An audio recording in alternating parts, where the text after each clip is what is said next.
ಸ್ವಾಭಿಮಾನಿ ನ್ಯೂಸ್ಗೆ ಸ್ವಾಗತ. ಇಂದಿನ ಪ್ರಮುಖ ಸುದ್ದಿಗಳು. ಇತ್ತೀಚೆಗೆ ಕಾಂಗ್ರೆಸ್ ಸಂವಿಧಾನ ವಿರೋಧಿ ನೀತಿಯನ್ನು ಅನುಸರಿಸುತ್ತಿದೆ ಎಂದು ಬಿಜೆಪಿ ಸಾಗರ ಹೋಟೆಲ್ ವೃತ್ತದಲ್ಲಿ ಪ್ರತಿಭಟನೆ ನಡೆಸಿತು. ಇತ್ತೀಚೆಗೆ ತ್ಯಾಗರ್ತಿ ಗ್ರಾಮದಲ್ಲಿ ಗೋಹತ್ಯೆ ಮಾಡಿದ ಗೋಹಂತಕರನ್ನು ಹಿಡಿದು ಪೊಲೀಸ್ ಇಲಾಖೆಗೆ ಒಪ್ಪಿಸಿದ ಗೋರಕ್ಷಕರ ಮೇಲೆಯೇ ಪ್ರಕರಣ ದಾಖಲಾಗಿದೆ. ಇದು ಅತ್ಯಂತ ಖಂಡನೀಯ ಎಂದು ವಿಶ್ವ ಹಿಂದೂ ಪರಿಷತ್ ಬಜರಂಗ ದಳ ಕಾರ್ಯಕರ್ತರು ಇಂದು ಸಾಗರ ಉಪ ವಿಭಾಗಾಧಿಕಾರಿಗಳ ಕಚೇರಿ ಎದುರು ಪ್ರತಿಭಟನೆ ಮಾಡಿದರು. ಈ ಸಂದರ್ಭದಲ್ಲಿ ಬಿಜೆಪಿ ನಿಕಟಪೂರ್ವ ಜಿಲ್ಲಾಧ್ಯಕ್ಷ ಟಿಡಿ ಮೇಘರಾಜ್, ವಿಶ್ವ ಹಿಂದೂ ಪರಿಷತ್ ಜಿಲ್ಲಾಧ್ಯಕ್ಷೆ ಪ್ರತಿಮಾ ಜೋಗಿ, ನಗರಸಭೆ ಅಧ್ಯಕ್ಷೆ ಮೈತ್ರಿ ಪಾಟೀಲ್ ಸೇರಿದಂತೆ ಪ್ರಮುಖರಿದ್ದರು. ಅಪಮಾನಿಸಿದ ಕಾಂಗ್ರೆಸ್ ಪಕ್ಷಕ್ಕೆ, ಅಂಬೇಡ್ಕರ್ ಅವರಿಗೆ ಅಪಮಾನ ಮಾಡಿದ ಡಿಕೆ ಶಿವಕುಮಾರ್ಗೆ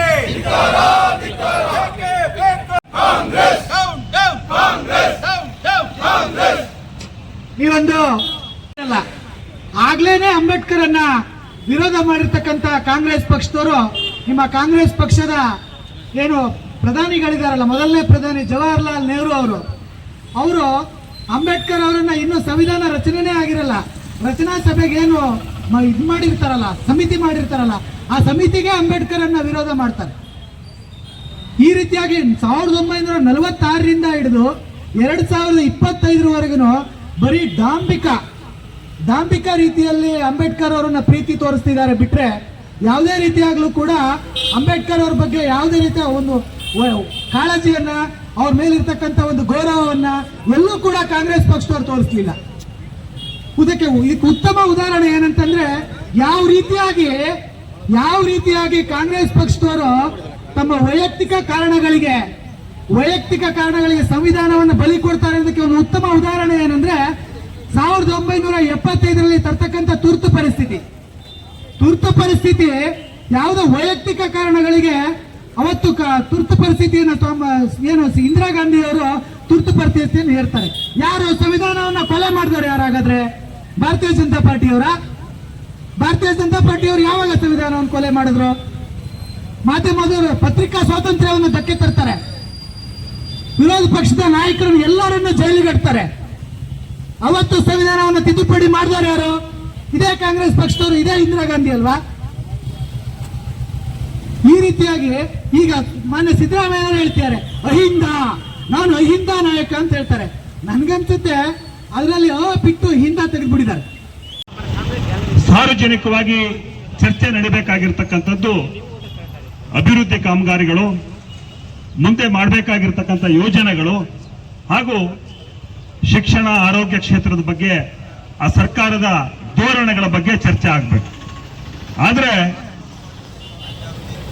ವಿವಿಧ ರೀತಿಯ ಆಮಿಷಗಳನ್ನು ಒಡ್ಡಿ ಏನು ಕಾಂಗ್ರೆಸ್ ಪಕ್ಷ ಅಧಿಕಾರಕ್ಕೆ ಬಂತು, ಆ ಅಧಿಕಾರಕ್ಕೆ ಬಂದ ನಂತರದಲ್ಲಿ ಏನು 2 ವರ್ಷ ಈಗಾಗಲೇ ಆಗ್ತಾ ಇದೆ, ಆ 2 ವರ್ಷಗಳ ಕಾಲ ಕೇವಲ ಬೇರೆ ಬೇರೆ ರೀತಿಯ ಕ್ಷುಲ್ಲಕ ಸಂಗತಿಗಳನ್ನು ಮಾತ್ರ ಚರ್ಚೆ ಮಾಡತಕ್ಕಂಥ ಪರಿಸ್ಥಿತಿ ಬಂದಿದ್ದೇನೆ ವಿನಃ ಯಾವುದೇ ರೀತಿಯ ಅಭಿವೃದ್ಧಿ ಪರ ಚಿಂತನೆಗಳ ಬಗ್ಗೆ ಚರ್ಚೆ ಸಾರ್ವಜನಿಕ ವಲಯದಲ್ಲಿ ನಡೀತಾ ಇಲ್ಲ.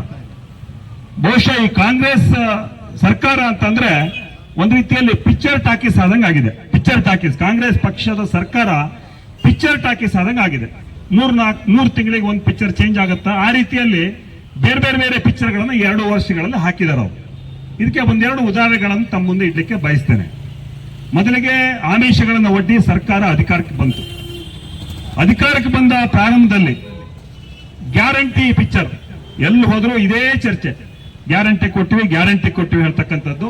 ಒಂದು 7-8 ತಿಂಗಳು ಇದೇ ಮಾತನಾಡ್ಕೊಂಡು ಅವರು ಆಡಳಿತವನ್ನ ನಡೆಸಿದ್ರು. ಆ 7-8 ತಿಂಗಳು ಆಗ್ತಾ ಇದ್ದಾಗೆ ಲೋಕಸಭೆ ಚುನಾವಣೆ ಬಂತು. ಕಾಂಗ್ರೆಸ್ಸಿಗರು ರಾಷ್ಟ್ರ ವಿರೋಧಿಗಳು, ಕಾಂಗ್ರೆಸ್ಸಿಗರು ದೇಶ ವಿರೋಧಿಗಳು, ಕಾಂಗ್ರೆಸ್ಸಿಗರು ದಲಿತ ವಿರೋಧಿಗಳು, ಕಾಂಗ್ರೆಸ್ಸಿಗರು ಸಂವಿಧಾನ ವಿರೋಧಿಗಳು. ಈ 3 ಅಂಶದ ಆಧಾರದ ಮೇಲೆ ನಿನ್ನೆ ತಡರಾತ್ರಿ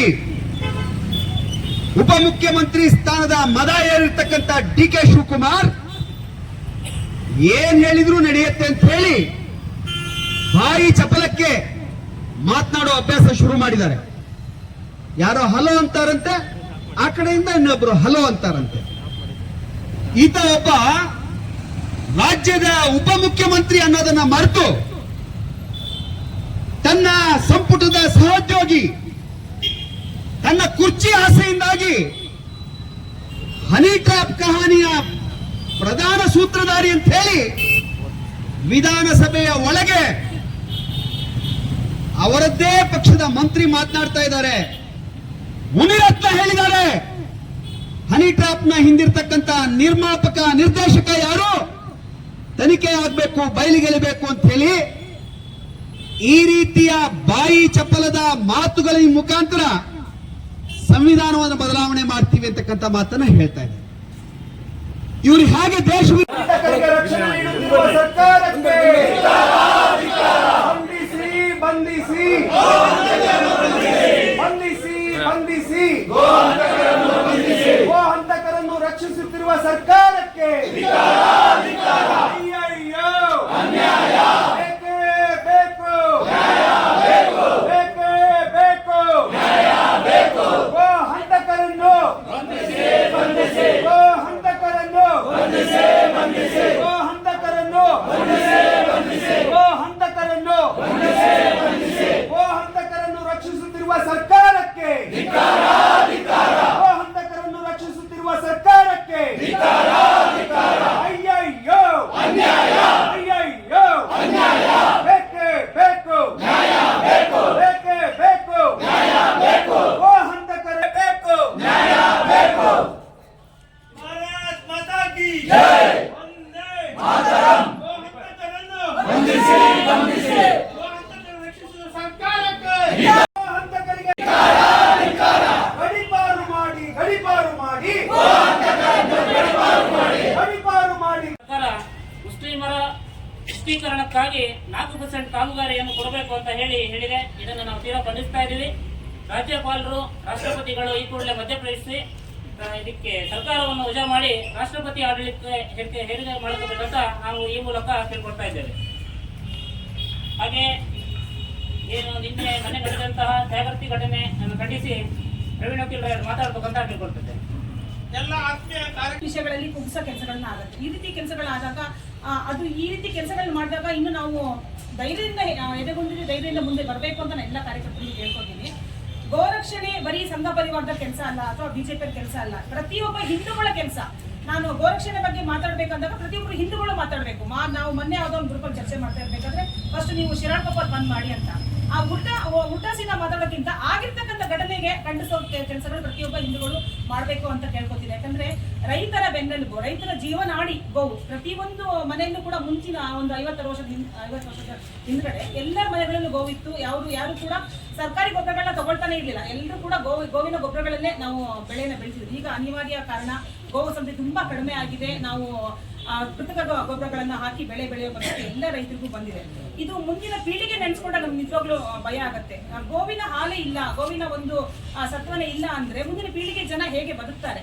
ರಂಜಾನ್ ತಿಂಗಳು, ಪವಿತ್ರ ರಂಜಾನ್ ತಿಂಗಳು ಅಂತ ಹೇಳಿ ಎಲ್ಲ ಹೇಳ್ಕೊತಾರೆ, ಹಗಲಿಡೀ ಉಪವಾಸ ಮಾಡ್ತಾರೆ, ರಾತ್ರಿ ಗೋಹತ್ಯೆ ಮಾಡ್ತಾರೆ. ಪುಣ್ಯ ಎಲ್ಲಿ ಬರುತ್ತೆ ಇವರಿಗೆ? ಎಲ್ಲಿ ಪುಣ್ಯ ಬರುತ್ತೆ?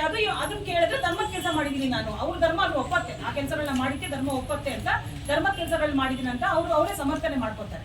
ಮೀಸಲಾತಿ ವಿಚಾರಕ್ಕೆ ಬಂದ್ರೆ ಡಿ.ಕೆ. ಶಿವಕುಮಾರ್ ಅವರು, ಈ ಸಿದ್ದರಾಮಯ್ಯನವರು, ನಾನು ಇರ್ತಕ್ಕಂಥ ದೇಶ ಯಾವುದು, ನಾನು ಹುಟ್ಟಿರ್ತಕ್ಕಂಥ ಧರ್ಮ ಯಾವುದು ಅನ್ನೋ ಕೃಪೆಯಿಂದ ನಮ್ಮ ಕರ್ನಾಟಕ ಸರ್ಕಾರ ಬಂದಿದೆ, ಕಾಂಗ್ರೆಸ್ ನಾವು ಗೆದ್ದಿದ್ದೀವಿ ಅಂತ ಹೇಳ್ತಾರೆ ಅಂತ ಆದ್ರೆ ಹೆತ್ತ ತಾಯಿಗೆ ಅನ್ಯಾಯ ಮಾಡೋದು ಒಂದೇ, ಧರ್ಮಕ್ಕೆ ಒಂದೇ ಅನ್ಯಾಯ ಮಾಡೋದು ಒಂದೇ ಅಂತ ನಾ ಈ ಸಂದರ್ಭದಲ್ಲಿ ಹೇಳ್ತೀನಿ. ಇದು ಮುಂದಿನ ದಿನಗಳಲ್ಲಿ ಇದೇ ತರ ಮುಂದುವರೆದ್ರೆ ನಾವು ಸಾಗರ ಬಂದ್ ಮಾಡೋಕ್ಕೂ ನಾವು ಎಸೋದಿಲ್ಲ. ಮುಂದಿನ ದಿನಗಳಲ್ಲಿ ಉಗ್ರ ಹೋರಾಟ ನಾವು 100% ಬಜಾರ್ ಕಡೆಯಿಂದ ಮಾಡೇ ಮಾಡ್ತೀವಿ ಅಂತ ಹೇಳ್ತಾ ಮಾತನ್ನ ಮುಗಿಸ್ತಾ ಇದ್ದೀನಿ. ನಮಸ್ತೆ.